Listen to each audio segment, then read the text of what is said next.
Welcome back to the Barrett channel and welcome yet to another video. Before I go into the video, I'll just kind of tell you where I am today. I'm at a sports stadium and it's called Beijing Stadium, and this is a sports stadium which is really close to my home. As you can see, they have a running track, they have a mini football field here, they have a bigger football field here. And they have around the other side, we'll see in a minute, they have a play area for kids. Now it's mid-morning while I'm here. It's about 11:30. It's about 32 degrees. It's very hot, and that's why it's empty, because obviously everybody's at work. I'm going to walk around the running track while I'm talking to you guys. But if you come in the evening, this place will be busy. There'll be people playing football, there'll be kids playing football, there'll be many people here with families, there'll be people running around the track, and maybe next time I'll come here in the evening so you can see the difference here. But this is a facility that, as far as I'm aware, is completely free to use. I'm not aware that you have to pay for the football pitches, or you may have to pay to use the pitch. I'm not quite sure about, but certainly the running track and the other facilities here are free. Okay, the subject of today's video is the new COVID-19 outbreak in Beijing. But before I talk about that, I just want to talk a little bit about our Saturday live show, which is at 9 AM every Saturday. And this week you've got my good self on the panel. You have Alex from Reportify Media. You have Alex Absolute from up there in Wenzhou. And you have Matt from Jio Nation from Nanjing. And we have got a really hot subject we're going to be talking about this Saturday. And it's all to do with Meng Wanzhou and the new information that's come to light in her court case.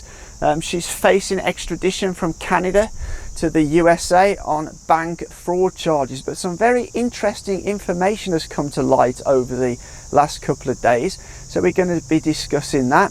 And we're also going to be discussing this new outbreak in Beijing, and that's outbreak is what I'm also going to be discussing in the video today. Okay, but before I get into the meat of the video, I just want to give a big thank you to all our viewers, and a special big thank you to all those people who support our content. You can support us in 3 ways: buy me a coffee, WeChat, or Patreon. And for those people who sign up on Patreon, there is all our live streams are put up on there after they're taken down from the main channel, so you can watch them ad-free on there if you want to. The lowest tier is $5, and that's just pretty much the cost of a Starbucks each month. So let's talk about this new COVID-19 outbreak in Beijing. So at the weekend, there were about 40 or 50 new cases of COVID-19 identified in a food market in Beijing. Now, they originally traced this outbreak to a chopping board that was used for slicing salmon, and it was thought that it was possibly imported from this salmon. However, it seems as though there's no conclusive evidence from that at this point.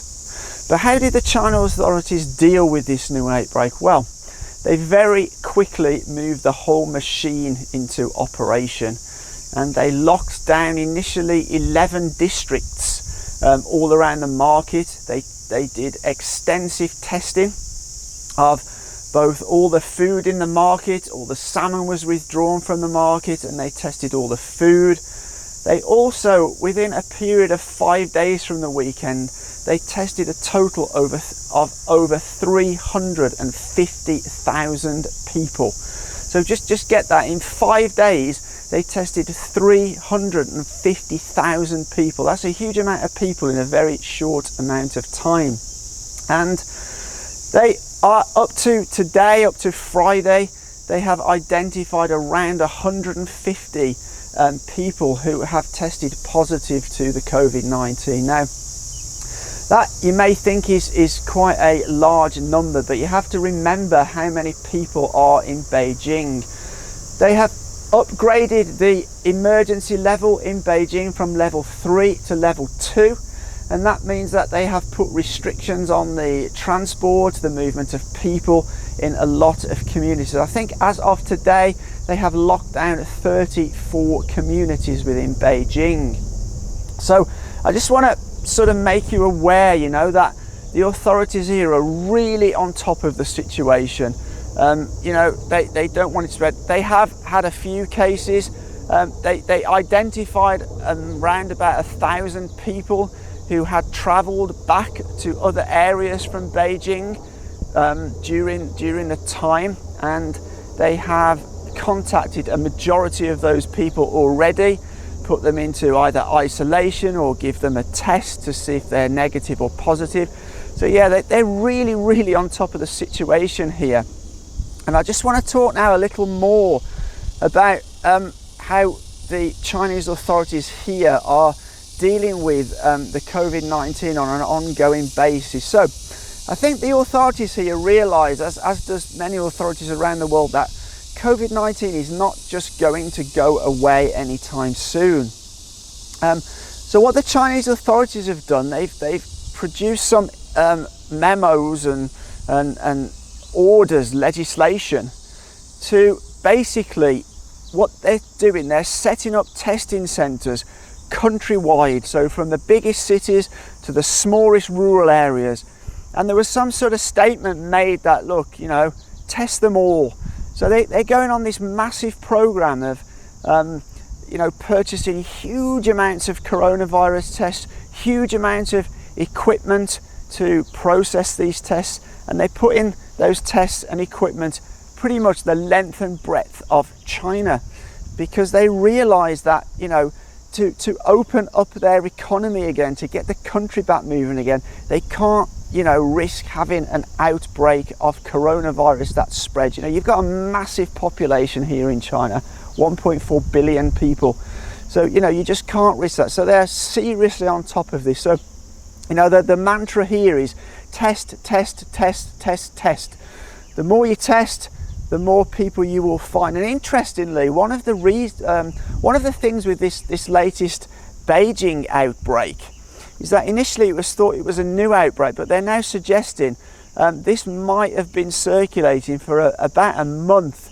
And the reason they say this is most of the cases they've identified have been asymptomatic cases, and most of the people showed little or no symptoms at all. So this is why they now feel that the outbreak might have been around for a little time longer than just this weekend, and they suggest it could have been anything up to a month that this has been circulating. But as I say, the Chinese authorities here are very well aware of the sort of danger and risk that a new wave of coronavirus could pose to the people and the economy of the country. Now they're pretty much opened back up here. So obviously now, because of the outbreak in Beijing, if you're traveling from Beijing to anywhere else, you might be susceptible to testing or quarantine, which is a reasonable thing to do. You don't want the virus spreading throughout the country again. But as I say, they are well aware of how to deal with it, and as I say, they're spending huge amounts of money. They've also passed some orders on so the orders they've passed, the government have put controls on the companies who are sort of producing both the tests and all the equipment to process the testing, and the government have kind of fixed the price, and this is to stop companies profiteering, because obviously the government are spending a huge amount of money on the tests and equipment. You know, you just look at Beijing. They've tested 350,000 people in a period of 5 days, and you know that's just what they do here. You know, that's probably more people than have been tested in some countries in a month. You know, so it just shows you how serious they take it here. Anyway, I just wanted to give you a kind of update on that. One other thing I'll mention before I finish the video is that, you know, there's a little bit of nervousness entered into the people again here. So On Monday we're traveling to Shanghai, and many of our Chinese friends have sort of sent us messages say, oh, you know, please be careful when you travel, make sure you wear your mask, etc, etc. But right now the risk seems to be pretty minimal outside of Beijing, and like I said earlier, they have pretty much locked down, you know, the areas all surrounding where the outbreak in Beijing occurred. I think it's a total of 34 communities are now locked down as of today, Friday. Anyway, so I just wanted to bring you that short update on the situation here in Beijing, to give you an on the ground sort of view of what's going on. I hope you enjoyed the walk around the running track at this beautiful, beautiful sports stadium on this glorious morning. And that brings me then to the end of the video. So I will, you know, if you like this video, please give us a thumbs up, really helps us. If you like the channel in general, consider hitting that subscribe button. We've got loads of content for you. The next video we've got is a video about a factory we went to, which makes a food product called Roger Moore. It actually sounds a bit like Roger Moore, you know, the famous actor who played James Bond, but it's not Roger Moore, it's Roger Moore. Maybe my pronunciation of that's wrong, because my Chinese tones are really not good. But anyway, that's a video coming early next week, so look out for that one. I promise this to be a good one. So as always, take care.